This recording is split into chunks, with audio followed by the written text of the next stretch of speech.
Islamisasi dan silang budaya di Nusantara. Islam masuk Istana Raja.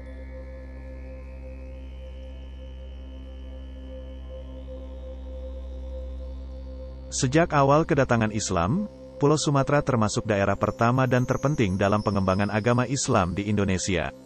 Dikatakan demikian mengingat letak Sumatera yang strategis dan berhadapan langsung dengan jalur perdagangan dunia, yakni Selat Malaka.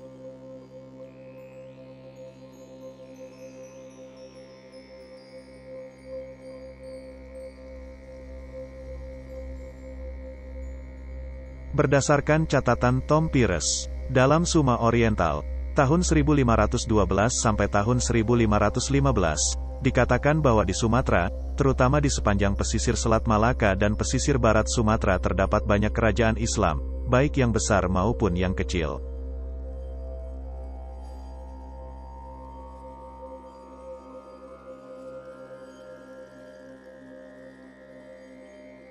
Di antara kerajaan-kerajaan tersebut antara lain Aceh, Biar dan Lambri, Pedir, Pirada, Pase, Aru, Arcat, Rupat, Siak, Kampar, Tongkal, Indragiri, Jambi, Palembang, Andalas, Pariaman, Minangkabau, Tiku, Pancur, dan Barus.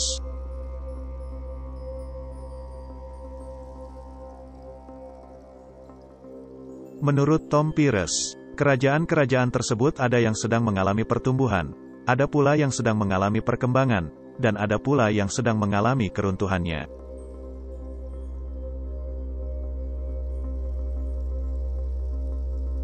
Samudra Pasai. Samudra Pasai diperkirakan tumbuh berkembang antara tahun 1270 hingga 1275, atau pertengahan abad ke-13. Kerajaan ini terletak lebih kurang 15 km di sebelah timur Lok Seumawe, Nanggro Aceh Darussalam, dengan sultan pertamanya bernama Sultan Malik As-Soleh, wafat tahun 696 Hijriah atau 1297 Masehi.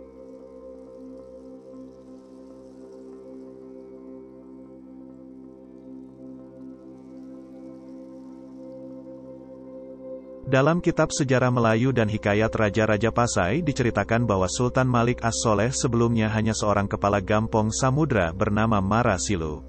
Setelah menganut agama Islam, kemudian berganti nama dengan Malik As-Soleh.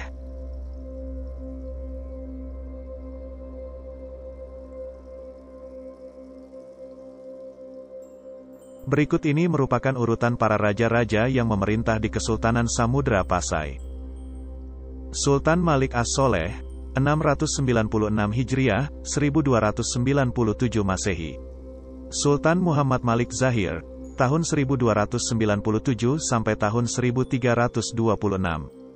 Sultan Zainal Abidin Malik Zahir, tahun 1383 sampai tahun 1405. Sultanah Nahrisyah, tahun 1405 sampai tahun 1412. Abu Zain Malik Zahir, 1412.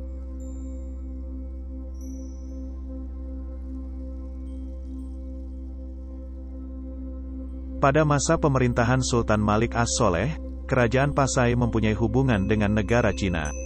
Seperti yang disebutkan dalam sumber sejarah dinasti Yuan.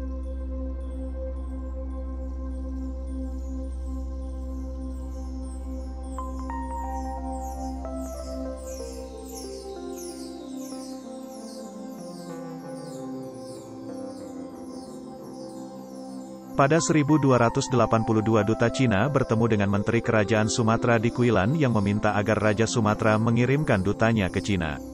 Pada tahun itu pula disebutkan bahwa Kerajaan Sumatera mengirimkan dutanya yang bernama Sulaiman dan Syamsuddin.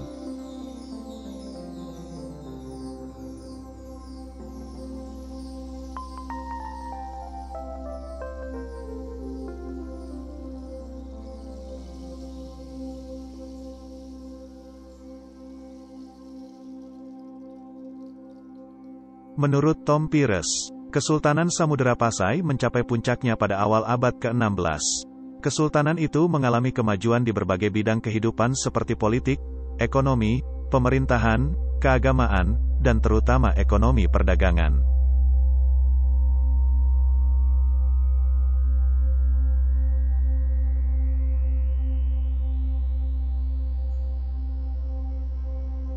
Diceritakan pula bahwa Kesultanan Samudera Pasai selalu mengadakan hubungan persahabatan dengan Malaka, bahkan hubungan persahabatan itu diperkuat dengan perkawinan.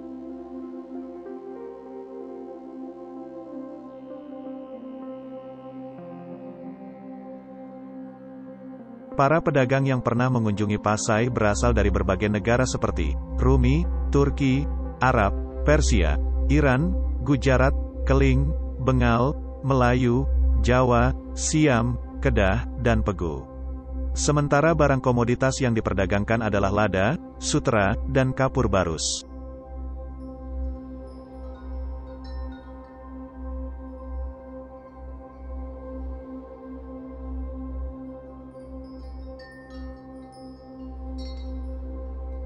Di samping komoditas itu sebagai penghasil pendapatan Kesultanan Samudera Pasai, juga diperoleh pendapat dari pajak yang dipungut dari pajak barang ekspor dan impor.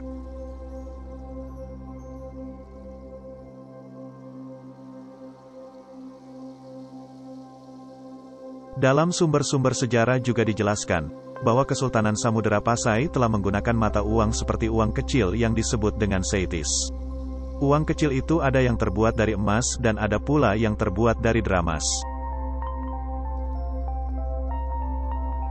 Ibnu Battuta menjelaskan, bahwa Kesultanan Samudera Pasai juga dikunjungi oleh para ulama dari Persia, Suriah, Syria, dan Isfahan.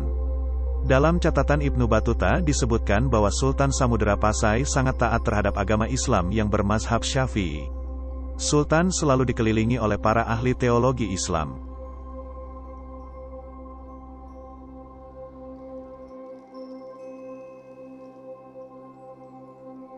Kesultanan Samudera Pasai mempunyai peranan penting dalam penyebaran Islam di Asia Tenggara. Malaka menjadi kerajaan yang bercorak Islam karena amat erat hubungannya dengan kerajaan Samudera Pasai.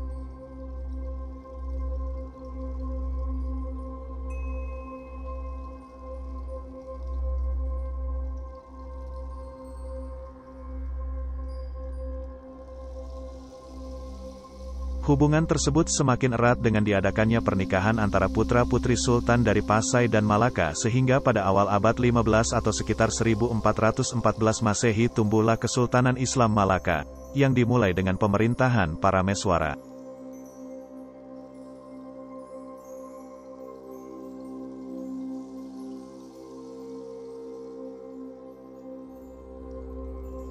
Dalam Hikayat Patani, cerita tentang pengislaman Raja Patani yang bernama Payatu Nakpa dilakukan oleh seorang dari Pasai yang bernama Syekh Said, karena berhasil menyembuhkan Raja Patani.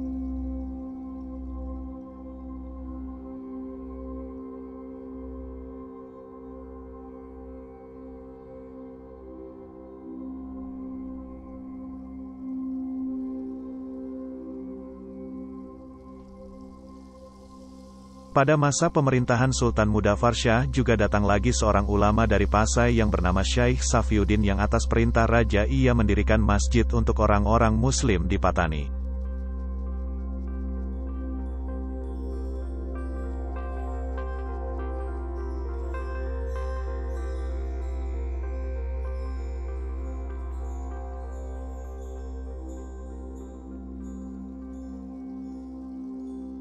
Demikian pula jenis nisan kubur yang disebut batu Aceh menjadi nisan kubur raja-raja di Patani, Malaka, dan Malaysia. Pada umumnya nisan kubur tersebut berbentuk menyerupai nisan kubur Sultan Malik As-Soleh dan nisan-nisan kubur dari sebelum abad ke-17.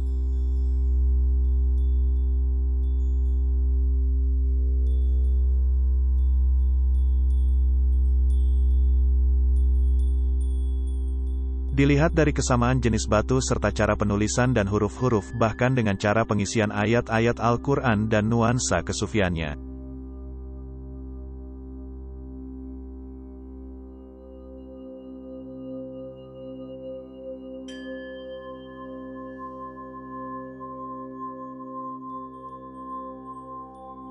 Jelas Samudera Pasai mempunyai peranan penting dalam persebaran Islam di beberapa tempat di Asia Tenggara dan demikian pula di bidang perekonomian dan perdagangan.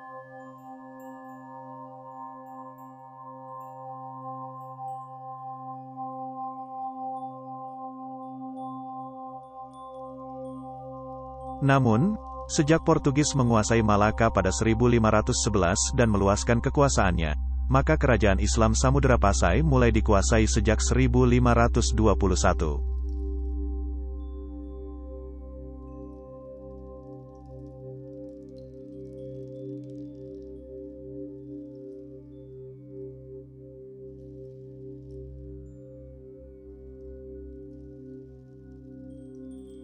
Kemudian kerajaan Aceh Darussalam di bawah pemerintahan Sultan Ali Mughayat Shah lebih berhasil menguasai Samudera Pasai.